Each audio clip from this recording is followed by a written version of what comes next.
شروع اللہ کا نام لے کر جو بڑا مہربان نہایت رحم والا ہے۔ مومنو، اگر تم میری راہ میں لڑنے اور میری خوشنودی طلب کرنے کے لیے مکے سے نکلے ہو تو میرے اور اپنے دشمنوں کو دوست نہ بناؤ۔ تم تو ان کو دوستی کے پیغام بھیجتے ہو اور وہ دین حق سے جو تمہارے پاس آیا ہے منکر ہیں، اور اس وجہ سے کہ تم اپنے پروردگار یعنی اللہ تعالیٰ پر ایمان لائے ہو، پیغمبر صلی اللہ علیہ وآلہ وسلم کو اور تم کو جلا وطن کرتے ہیں۔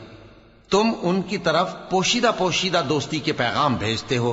اور جو کچھ تم مخفی طور پر اور جو علل اعلان کرتے ہو وہ مجھے معلوم ہے، اور جو کوئی تم میں سے ایسا کرے گا وہ سیدھے رستے سے بھٹک گیا۔ اگر یہ کافر تم پر قدرت پالیں تو تمہارے دشمن ہو جائیں، اور ایذا کے لیے تم پر ہاتھ بھی چلائیں اور زبانیں بھی، اور یہ چاہتے ہیں کہ تم کسی طرح کافر ہو جاؤ۔ قیامت کے دن نہ تمہارے رشتے ناتے کام آئیں گے اور نہ اولاد۔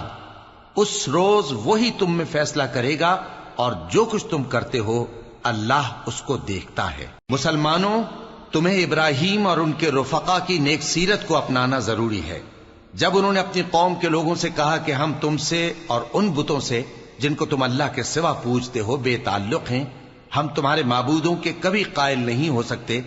اور جب تک تم ایک اللہ پر ایمان نہ لاؤ ہم میں تم میں ہمیشہ کھلم کھلا عداوت اور دشمنی رہے گی۔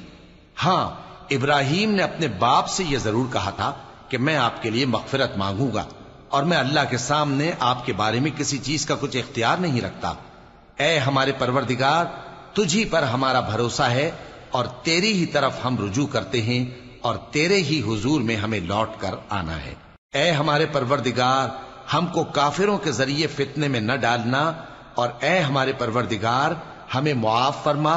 بے شک تو غالب ہے، حکمت والا ہے۔ تم مسلمانوں کو یعنی جو کوئی اللہ کے سامنے جانے اور روز آخرت کے آنے کی امید رکھتا ہو اسے ان لوگوں کی نیک سیرت اپنانی چاہیے، اور جو روگردانی کرے تو اللہ بھی بے نیاز ہے، لائق حمد و ثنا ہے۔ عجب نہیں کہ اللہ تم میں اور ان لوگوں میں جن سے تم دشمنی رکھتے ہو دوستی پیدا کر دے،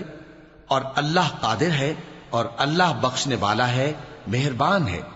جن لوگوں نے تم سے دین کے بارے میں جنگ نہیں کی اور نہ تم کو تمہارے گھروں سے نکالا، ان کے ساتھ بھلائی اور انصاف کا سلوک کرنے سے اللہ تم کو منع نہیں کرتا۔ اللہ تو انصاف کرنے والوں کو دوست رکھتا ہے۔ اللہ انہی لوگوں کے ساتھ تم کو دوستی کرنے سے منع کرتا ہے جنہوں نے تم سے دین کے بارے میں لڑائی کی اور تم کو تمہارے گھروں سے نکالا اور تمہارے نکالنے میں اوروں کی مدد کی۔ تو جو لوگ ایسوں سے دوستی کریں گے وہی ظالم ہیں۔ مومنو، جب تمہارے پاس مومن عورتیں وطن چھوڑ کر آئیں تو ان کی آزمائش کر لو، اور اللہ تو ان کے ایمان کو خوب جانتا ہے۔ سو اگر تم کو معلوم ہو کہ وہ مومن ہیں تو ان کو کفار کے پاس واپس نہ بھیجو کہ نہ یہ ان کو حلال ہیں اور نہ وہ ان کو حلال ہیں، اور جو کچھ انہوں نے ان پر خرچ کیا ہو وہ ان کو دے دو، اور تم پر کچھ گناہ نہیں کہ ان عورتوں کو مہر دے کر ان سے نکاح کر لو، اور کافر عورتوں کے ساتھ تعلقات نکاح باقی نہ رکھو، یعنی انہیں کفار کو واپس دے دو، اور جو کچھ تم نے ان پر خرچ کیا ہو تم ان سے طلب کر لو،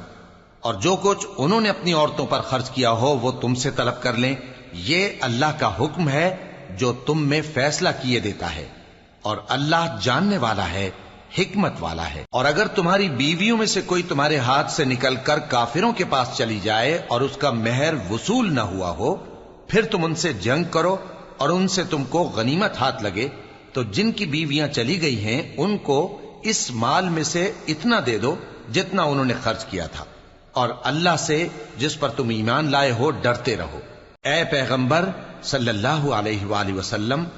جب تمہارے پاس مومن عورتیں اس بات پر بیعت کرنے کو آئیں کہ نہ تو اللہ کے ساتھ شرک کریں گی، نہ چوری کریں گی، نہ بدکاری کریں گی، نہ اپنی اولاد کو قتل کریں گی، نہ اپنے ہاتھ پاؤں کے درمیان کوئی بہتان باندھ لائیں گی، اور نہ نیک کاموں میں تمہاری نافرمانی کریں گی، تو ان سے بیعت لے لو اور ان کے لیے اللہ سے بخشش مانگو، بے شک اللہ بخشنے والا ہے، مہربان ہے۔ مومنو، ان لوگوں سے جن پر اللہ غصے ہوا ہے دوستی نہ کرو، کیونکہ جس طرح کافروں کو مردوں کے جی اٹھنے کی امید نہیں، اسی طرح ان لوگوں کو بھی آخرت کے آنے کی امید نہیں۔